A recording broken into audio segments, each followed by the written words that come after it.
El papa Benet XVI és des d'avui orxater d'honor. El Consell Regulador de la denominació Xufa València així ho ha decidit per unanimitat.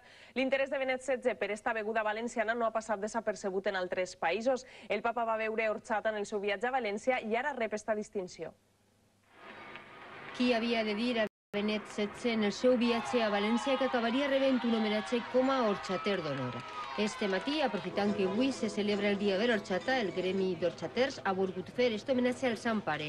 En el seu nom, l'arquebisbe de València, Agustín García Gasco, ha rebut la distinció. Repitió varias veces y yo creo que después, cuando se marchaba para Roma, le entregaron también algo para que se llevara y fue en el avión. Yo me imagino que al llegar a Roma ya empezaría también a tomar la horchata, ¿no? ¿Usted lo va a comunicar hoy en ese Sí, claro. Yo tengo que decirle lo que va a pasar ahora, en estos momentos, ¿no? L'interès del papa per esta beguda de l'horta de València no passa desapercebut ni al sector agrari ni en altres llocs del món. El Sant Pare l'ha provat, li va agradar, repetir, això va ser a mitjan vespre, i de nit, quan tornà altra volta a l'arquebisbat, pues tornar a demanar horchata i a les 12 de la nit o 12 i mitja estaven en companyia del senyor arquebisbe i dels seus col·laboradors provant l'horchata.